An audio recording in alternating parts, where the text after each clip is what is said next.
প্রিয় দর্শক, আসসালামু আলাইকুম। আমি অ্যাডভোকেট মমিনুল ইসলাম। আজ এক সংকটময় মুহূর্তে কথা বলছি আপনাদের সম্মুখে। সংকট কখন থেকে শুরু হলো? সংকট শুরু হয়েছে গতকাল থেকে। নিরাপত্তার সংকট সবসময় ছিল। কাদের জন্য ছিল? জুলাই যোদ্ধারা। তারাই যুগ পরিবর্তনের, সময় পরিবর্তনের নায়ক। তারাই এনে দিয়েছে মহিষী রমণী বেগম খালেদা জিয়াকে উন্মুক্ত পরিবেশে। তারাই এনে দিয়েছে তারেক রহমানকে দেশে আসার সুযোগ। তারা আরও অনেক বরেণ্য ব্যক্তিকে দেশে আসার সুযোগ করে দিয়েছে। তারা পাল্টে দিয়েছে ইতিহাস, পাল্টে দিয়েছে স্বৈরাচার থেকে গণতন্ত্র উত্তরণের পথ। সুতরাং তারাই নায়ক। কিন্তু কেন আজও এই অন্তর্বর্তীকালীন সরকার তাদের নিরাপত্তার বিধান করলো না? কেন করলো না? যারা যুগকে দূরকে কাছে এনেছে, যারা কল্পনাকেও হার মানিয়েছে, স্বৈরাচার থেকে দেশকে মুক্ত করেছে, কেন তাদের নিরাপত্তার ব্যবস্থা করা হলো না? কেন তারা ভিভিআইপি হলো না? কেন তাদেরকে রাষ্ট্রীয় নিরাপত্তা দেওয়ার ঘোষণা দেওয়া হলো না? এটাই জাতির সামনে প্রশ্ন।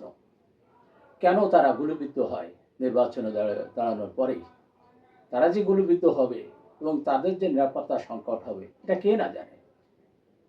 কে না জানে? যারা হাজার হাজার কোটি টাকা, লক্ষ লক্ষ কোটি টাকা লুট করেছে, তারা কেন তাদেরকে জীবিত রাখবে? কোন শর্তে? তারা তাদের হাজার হাজার কোটি টাকা লোপাটের নিরাপত্তা কেন করবে না? কেন তারা নিষিদ্ধ হবে? যারা নিষিদ্ধ করার পথে অগ্রণী ভূমিকা রাখলো, কেন তাদেরকে জীবিত রাখবে যদি তাদের শক্তি থাকে?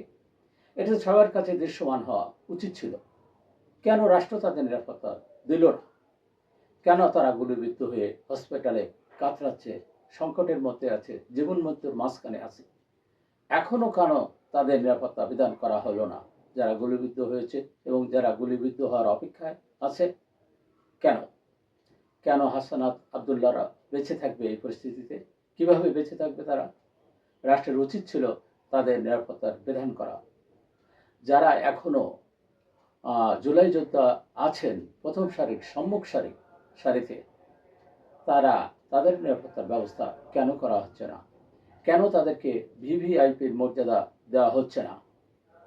আমরা যদি জাতীয় বীরকে মর্যাদা দেয় তাদের নিরাপত্তা নিশ্চিত না করতে পারি, তাহলে আমাদের স্বাধীনতা, সার্বভৌমত্ব কিভাবে নিরাপদ থাকবে? নিরাপত্তা তো তাদের ফার্স্ট, তারা প্রথম থাকবে নিরাপত্তা। তাদের নিরাপত্তা দিলে জাতির নিরাপত্তা পাবে। আমাদের জাতীয় বীরদের অবশ্যই আমরা নিরাপত্তা দিতে অঙ্গীকারাবদ্ধ, রাষ্ট্র অঙ্গীকারাবদ্ধ। কেন তারা এটা করছে না? আমি অন্তর্বর্তী সরকারের নিকট বিনীত আবেদন জানাই। ফুয়াদ আছেন, আমাদের আরও অনেকে আছেন, হাসনাত আবদুল্লাহ আছেন, আরও অনেকে আছেন, যাদেরকে ক্যাটাগরাইজ করে জাতীয় বীরের মর্যাদা দেওয়া হোক।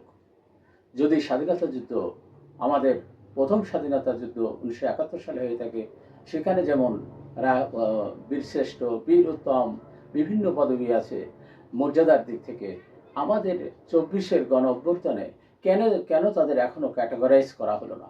কেন আমরা জানতে পারলাম না কে বীর শ্রেষ্ঠ, কে বীর উত্তম? এটা কেন হলো না? এটা এই মর্যাদা নিশ্চিত করার সাথে সাথে তাদের নিরাপত্তা বিধান করা হোক তাদেরকে।